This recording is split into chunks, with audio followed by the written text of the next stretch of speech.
This is today's cyber news for November 12, 2025. You can also subscribe to the newsletter and view the archive of previous headlines at DailyCyber.news. Have I Been Pwned has added a colossal dataset linked to the Cynthiant Trove, expanding the pool of exposed accounts worldwide. It is nearly 2 billion records. Attackers will replay leaked email and password pairs at scale across banking, retail, and company portals to quietly seize access. That matters because any reused password can be guessed fast, which turns routine logins into direct losses and customer trust damage. The data is live today, so organizations should check exposures, force resets for hit users, and throttle automated login floods. Microsoft shipped November security updates that fix 63 vulnerabilities across Windows and related components, including one flaw already used in real attacks. Patch Tuesday is here. Several issues allow remote code execution, and the presence of an actively exploited bug raises the urgency for domain controllers and internet-facing servers. This matters because broad Windows fleets underpin identity and business services, so delay stretches the window for intruders to pry open high-value systems. Updates are available now, so teams should stage fast rollouts and watch for odd child processes during patching. TrioFox is under active attack through an authentication bypass that lets intruders reach setup pages and gain system-level control. The trick abuses a built-in antivirus workflow.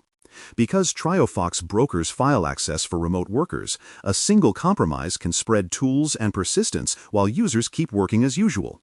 That is important because a quiet foothold near shared files speeds data theft and ransomware staging without tripping obvious alarms. A safe build is available, so apply it quickly, restrict admin routes, and review logs for tool uploads and new tasks. SAP fixed a maximum severity issue in SQL Anywhere Monitor where hard-coded credentials could grant remote access and command execution. The flaw is simple. When monitoring runs with broad rights or is exposed, baked-in logins let attackers pivot into systems that feed critical business processes. This matters because monitoring often touches databases and integrations, so a small miss can become a full environment takeover with little noise. The vendor patches out, so apply it, rotate any related secrets, and alert on new admin users or shells after service startup. A vulnerability in Samsung Galaxy devices was exploited in the wild and is now in the Known Exploited Vulnerabilities (KEV) catalog. Bring Your Own Device (BYOD) complicates fast fixes. Delayed phone updates through carriers or user habits keep exploitable builds in circulation, leaving room for spyware, data theft, or privilege escalation against corporate apps. That matters because unmanaged or lagging phones still touch mail, chat, and files, which turns a mobile flaw into an enterprise doorway. A patch exists, so enforce firmware compliance through Mobile Device Management (MDM) and quarantine non-compliant devices until they update. A new ransomware operation called Van Helsing is courting criminal partners with a slick service model and multi-platform payloads. Because the service ships encryptors for Windows, Linux, and virtualized hosts, a single intrusion can cripple endpoints, file servers, and hypervisors together. Operators often steal data before encryption to raise pressure during negotiations and expand the damage if backups fail. Affiliates are already signing up fast. Early chatter and test builds suggest a push for breadth over bespoke targeting, and the campaign appears to be warming up. Synology BStation, a small office and home storage device, has a zero-day flaw that lets outsiders run code without logging in. Internet-facing boxes are most at risk because port forwarding and quick setup often leave them wide open to scanning. An attacker who lands on the admin interface can plant remote tools, pivot inside the network, and quietly harvest documents. Many boxes are exposed to the internet.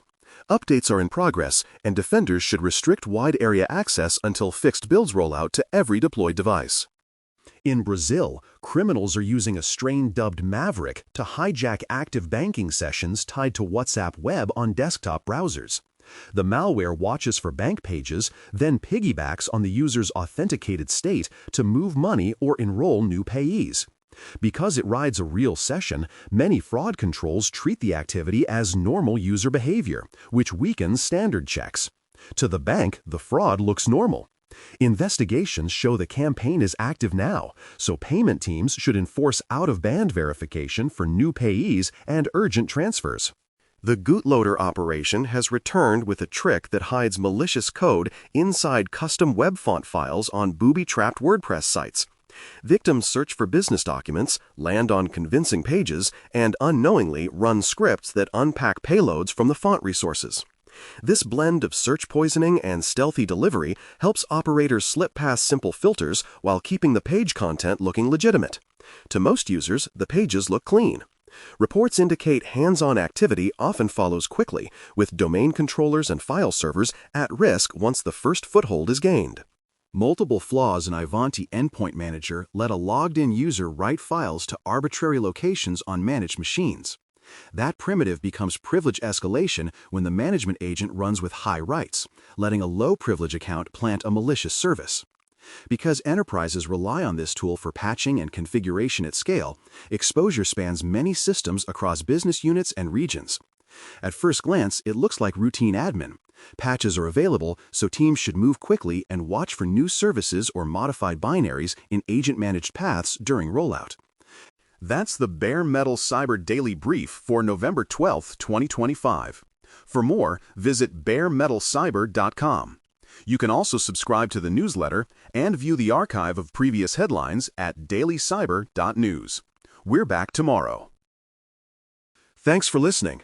For more audio courses, daily newsletters, and more, please visit baremetalcyber.com.